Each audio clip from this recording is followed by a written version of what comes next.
Pastinya Anda semua nggak mau dong ketinggalan informasi dari kita, makanya jangan lupa subscribe official iNews Channel dan klik tombol lonceng yang tertera di layar Anda, supaya kita lebih semangat memberikan informasi kepada Anda.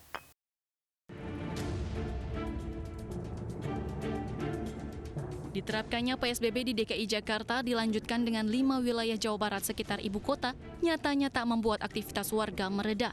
Transportasi umum, khususnya kereta api listrik atau komuter, masih dipadati masyarakat. PT Kereta Komuter Indonesia sudah membatasi jumlah penumpang KRL sebanyak 60 orang per gerbong dan mengurangi jadwal perjalanan. Jumlah penumpang pun mulai menurun sejak diterapkannya PSBB di Depok, Bekasi, Bogor. Namun masih banyaknya orang yang tetap harus bekerja di Jakarta, membuat penumpukan terjadi di stasiun dan kereta sehingga mengabaikan pembatasan jarak fisik. Desakan untuk menghentikan sementara operasional KRL muncul dari berbagai kalangan termasuk Kepala Daerah Bogor, Depok, dan Bekasi. PT KCI lantas menyatakan pemberhentian operasional KRL masih dalam pembahasan dan selama belum ada keputusan bersama, KRL akan beroperasi hingga batasan waktu yang telah ditentukan.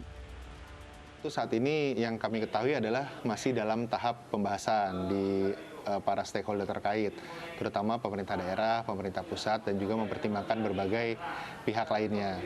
Untuk itu selama masih dalam masa pembahasan, kami sekarang masih menjalankan operasional KRL sesuai dengan apa yang ada selama masa PSBB, yaitu misalnya pembatasan jam operasional, kemudian juga jumlah pengguna per kereta atau per gerbongnya 60 orang. Sementara menurut Gubernur Jawa Barat Ridwan Kamil, KRL kemungkinan akan dihentikan akhir pekan ini setelah berdiskusi dengan pihak-pihak terkait. Hasil telusuran dari saya, kami melakukan rapat dengan KCI menyampaikan kalaupun iya disetujui maka akan diberlakukan di tanggal 18 April. Jadi 18 April itu informasi dari PT KCI bukan dari kami, dengan menganggap bahwa penghentian sementara harus sinkron se-Jabodetabek sehingga 18 April dipilih karena Banten baru mulai PSBB-nya di Tangerang Raya itu di tanggal 18. Rencana penghentian KRL yang menjadi transportasi utama warga luar Jakarta menuju ibu kota mendapat respon beragam. Ada yang setuju, ada pula yang tidak setuju.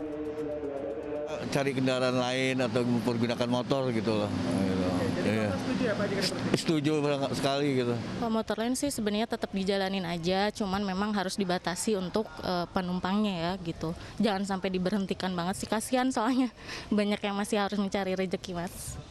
Banyaknya masyarakat yang masih harus bekerja terutama di ibu kota membuat volume pengguna transportasi umum masih tinggi. Sementara Gubernur DKI Jakarta Anies Baswedan berjanji akan memberikan sanksi kepada perusahaan yang melanggar aturan PSBB. Tim Liputan iNews melaporkan. Dan pemirsa, untuk mengulas rencana penghentian operasional KRL dan dampak PSBB sudah bergabung bersama kami Gubernur Banten Wahidin Halim dan Wakil Wali Kota Bogor Dedi Ahmad Rahim, serta nanti akan bergabung juga bersama kami pengamat transportasi Joko Setiowarno. Dan sementara dari pihak Kereta Komuter Indonesia yang saat ini belum mengonfirmasi akan membatalkan karena ada kegiatan lain. Saya ke Pak Gubernur terlebih dahulu. Pak Wahidin, sejauh ini tanggapan Anda terkait akhirnya KRL Jabodetabek berhenti beroperasi pada 18 April, hari Sabtu ini, akhir pekan ini, Pak. Persoalannya itu kan tidak lepas dari masih berkantornya, masih ada aktivitas kerjaan di Jakarta. Terus yang kedua, bahwa kereta api ini kan transportasi yang massal dan murah serta tepat waktu. Jadi memang arus dari Jabodetabek ini nggak bisa dihalangi. Hanya saja sebagai gubernur, kita mencoba sebagaimana juga dengan Jawa Barat. Memang ada alternatif. Ditutup kereta api, tapi kalau di Jakarta masih kerja, akhirnya kan mereka lewat jalur-jalur tertentu yang tidak bisa kita kontrol. Sementara kita bikin checkpoint sekitar hampir 100 checkpoint, itu dalam rangka menjaring dan mereka melakukan langkah-langkah PSBB. Kalau saya lebih ekstrim sebenarnya, kalau kita tutup kereta api, ya juga tutup juga sementara 14 hari, kompak semua Jakarta, tidak ada aktivitas apapun, termasuk kegiatan-kegiatan misalnya perusahaan, terus juga lingkungan departemen dan sebagainya. Baik, jadi Anda menilai hal ini harus disinkronkan juga dengan perkantoran yang ada di Jakarta. Sejauh ini penyinkronan yang dilakukan oleh pemerintah di wilayah-wilayah Jabodetabek ini dengan pihak perusahaan seperti apa, Pak? Ya, karena mereka kan bilang, kalau saya enggak, kalau kereta api ditutup, saya mau dengan kendaraan apa? Ya, terus lalu, kenapa Anda masih ke Jakarta? Ya, karena kami masih kerja. Ya, harusnya kita, kalau kita sepakat, berikan jaminan mereka hidup selama 14 hari, coba. Sama juga pegawai yang dirumahkan oleh kita, lalu kita gaji mereka, kita kasih salarinya. Selama 14 hari kita coba. Tutup semua aktivitas ke Jakarta. Tangerang ini kan saling jadi saling memperkuat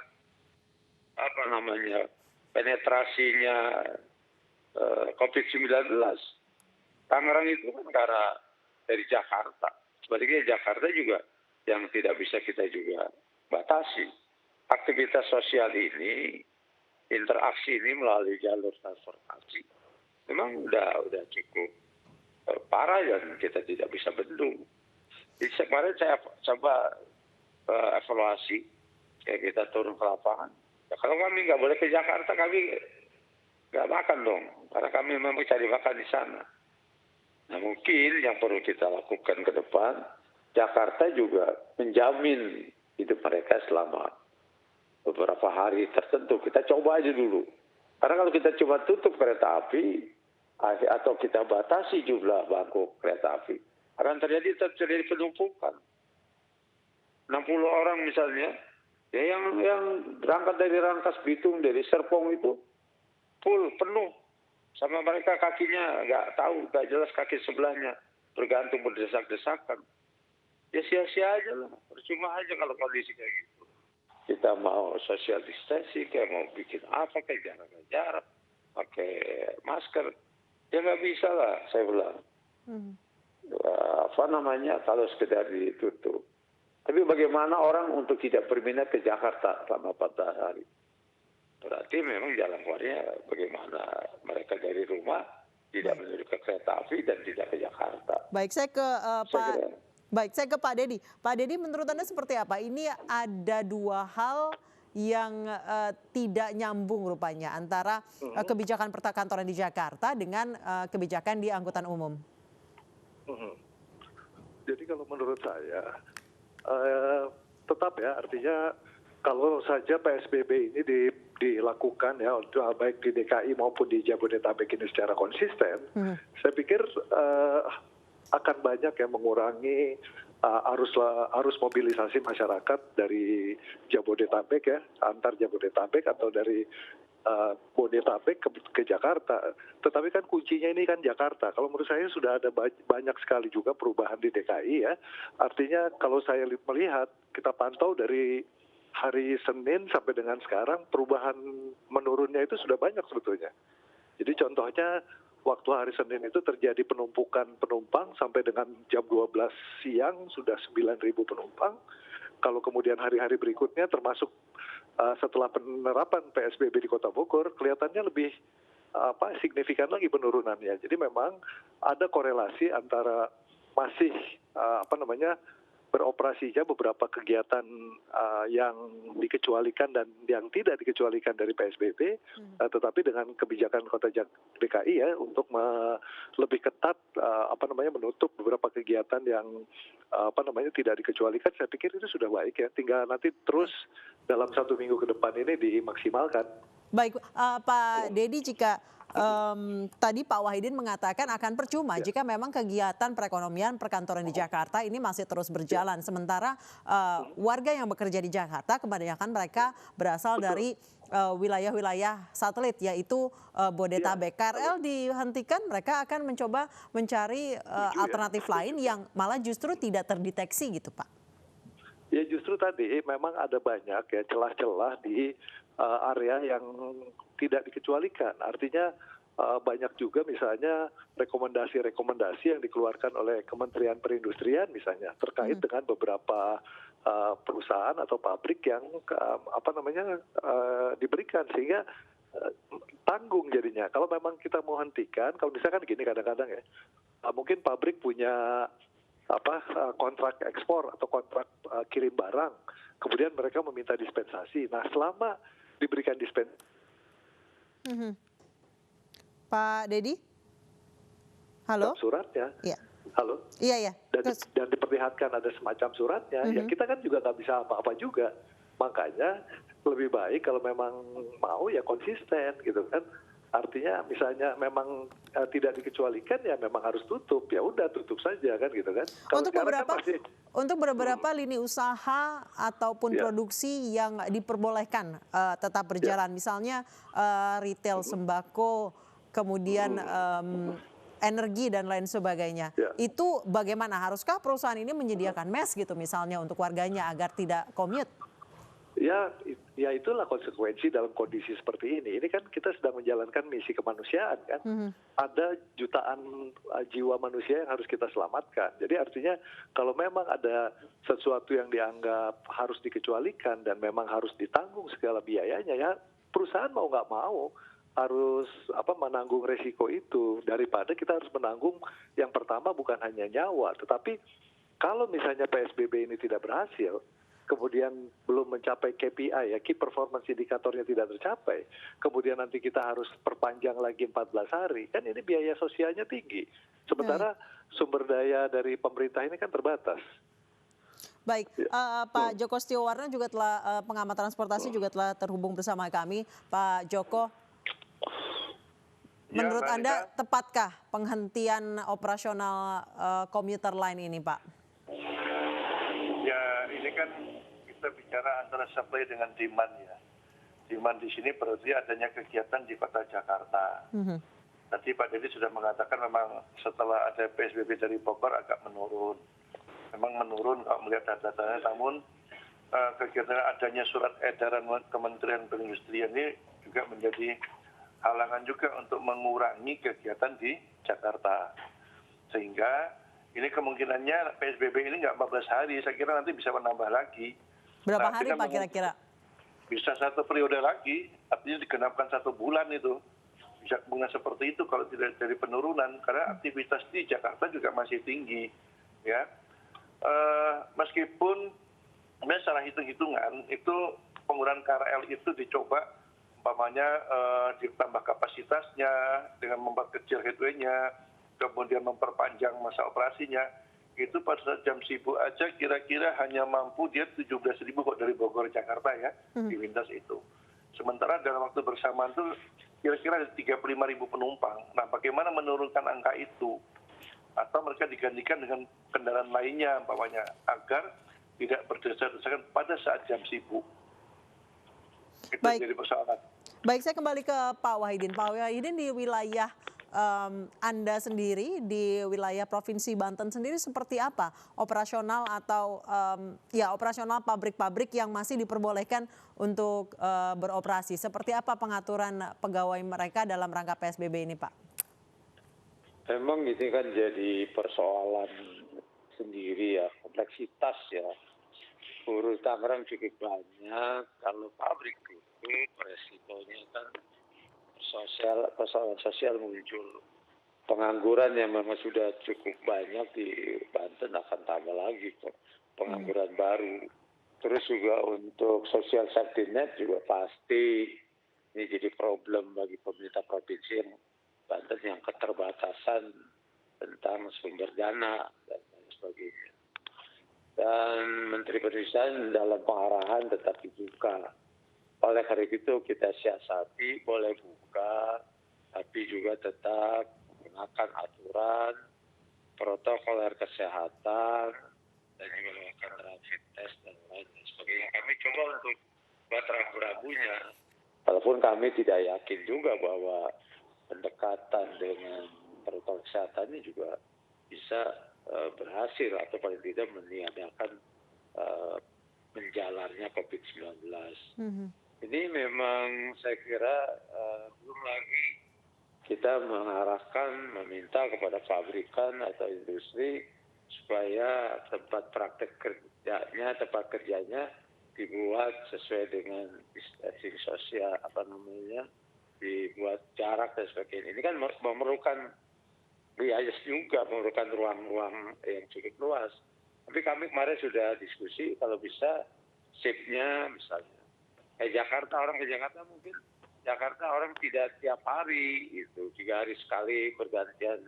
Jadi orang naik kereta itu tidak setiap hari, karena di Jakarta juga pelaturan dengan sistem shift di pabrik juga di itu sih mulai diarahkan yang full tadi seminggu kerja, misalnya 2 hari libur, nah itu bergantian. Mungkin ini bisa disiasati, walaupun kami coba di Banten menerapkan konsep seperti ini.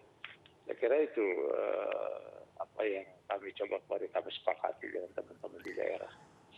Baik, kalau di Bogor sendiri Pak Dedi, sejauh ini jika KRL di stop, seperti apa pengawasan di terminal di Bogor, Pak? Saya pikir lebih mudah ya kalau dijelaskan di dalam ketentuan pembatasan sosial berskala besar untuk transportasi darat ya, terutama di bis, karena kan kita ada checkpoint, kemudian berangkat, kemudian nanti di lokasi tempat tujuan juga kan ada juga, kan seperti begini. Kalau dari Bogor satu bis misalnya kapasitas 50, dengan PSBB kan otomatis harus 25 kan 50%-nya.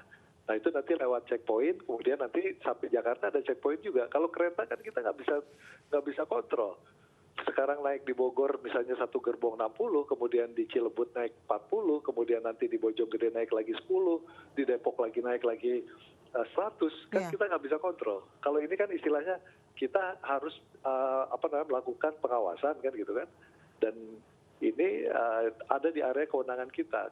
Kalau di dalam kereta api kan kita sangat tidak ada rentang kendali sampai ke sana.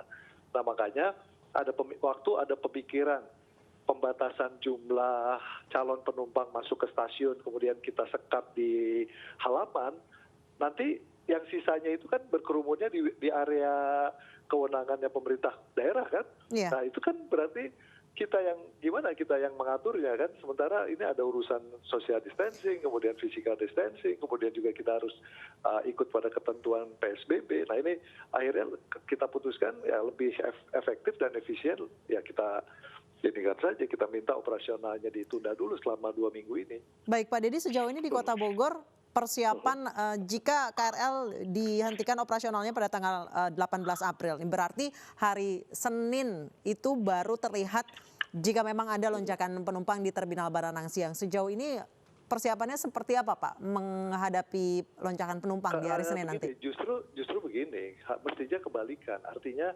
harusnya direspon oleh dunia usaha yang tidak dikecualikan di DKI ya atau di seputaran Jabodetabek untuk mengurangi kapasitas produksi misalnya, mengurangi jumlah sumber daya manusia yang akan dilibatkan dalam proses produksi itu dulu. Jadi bukan sebaliknya. Apakah kemudian kita menambah armada angkutan bis? Karena tujuan dari PSBB ini adalah menekan semaksimal mungkin penyebaran COVID kan. Nah kalau misalnya hanya memindahkan satu moda ke moda yang lain, kalau menurut saya tidak tercapai tujuannya. Yang kita takutkan kan nanti malah penyebaran menjadi meluas, dan yang paling penting adalah bagaimana memutus rantai penyebaran COVID. Nah ini salah satu memutus rantai ini kan, karena mau nggak mau Jabodetabek ini kan sebagai epicentrum semua, tetapi sumbernya kalau kita bicara yang paling merah di mana ya di DKI gitu kan. Nah gimana supaya tidak tersebar ya, diputus rantainya, karena saya lihat juga dari informasi ya di kabupaten itu sepanjang jalur komuter itu kan udah kecamatannya merah semua, red zone semua. Jadi memang ada korelasi antara aktivitas dan mobilisasi orang keluar masuk Jabodetabek ini dengan peningkatan jumlah positif COVID di wilayah ini. Baik, saya ke Pak Joko. Pak Joko tadi Pak Dedi mengatakan pindahkan moda transportasi ini bukan menjadi solusi. Berarti sekarang kuncinya sebenarnya ada di dunia usaha, ya Pak ya, bukan di angkutan umum lagi gitu. Ya sebenarnya transportasi itu cuma alat untuk mengangkut aja ya. Nah sekarang kepemetaannya di Jakarta itu dengan benar segala usaha perkantoran yang di luar 8 sektor itu tidak beroperasi. Seperti apa jumlah yang menggunakan transportasi umum. Saya kira itu sebenarnya asalkan mereka memberi data yang benar, masuk 8 sektor itu yang beroperasi, nanti akan ketahuan mereka berasal dari mana saja. Dari situ nanti bisa dipetakan apakah nanti mereka kalau di stop itu masih ada, ya kalau masih ada berapa persen yang harus ditambahkan jumlah armadanya kalau seandainya keretanya dihentikan, itu kan harus beralih juga kan. Apapun mereka harus tetap bekerja yang 8 sektor itu. Itu aja cara menghitungnya sederhana kok. Yang penting dari hitungan itu kan ketahuan nanti. Kalau seandainya dia masih masuk dalam hitung-hitungan katakanlah menggunakan kereta silakan. Tapi kalau misalnya dianggap nanti agak sulit mengendalikannya, ya bisa dihentikan. Pak Tetapi Joko, mereka punya alternatif. yang terjadi di Jakarta ketika bus Transjakarta operasionalnya dikurangi, yang ada adalah penumpukan penumpang. Kalau untuk KRL dihentikan operasionalnya sama sekali, ini konsekuensinya apa Pak? Ya konsekuensinya menyediakan angkutan bagi masyarakat Bodetabek yang akan ke Jakarta. Yang mereka bekerja di 8 sektor yang diizinkan itu. Oke. Harus ada penggantinya, itu aja. Itu dari perusahaan atau dari pemerintah Pak? Nah, tentunya kalau perusahaan mungkin keberatan juga dia. Karena kan memberikan paling tidak, ya kalau dinaikkan uang transportnya, mereka menggunakan, karena kan naik kereta kan lebih murah ketimbang dia naik bus. Betul. Itu artinya ya pemerintah menyediakan itu kalau mungkin mempercepat ketimbang masih berlarut-larut. Menyediakan terserah entah pusat, entah daerah, atau kerjasama untuk menyediakan sarana angkutan umum yang lain sebagai alternatif. Dan mereka punya pilihan. Baik, terima kasih Pak Wahidin Halim, terima kasih Pak Dedi Ahmad Rahim, terima kasih juga Bapak Joko Setiowarno telah bergabung bersama kami di iNews Sore. Sehat-sehat selalu Bapak-Bapak.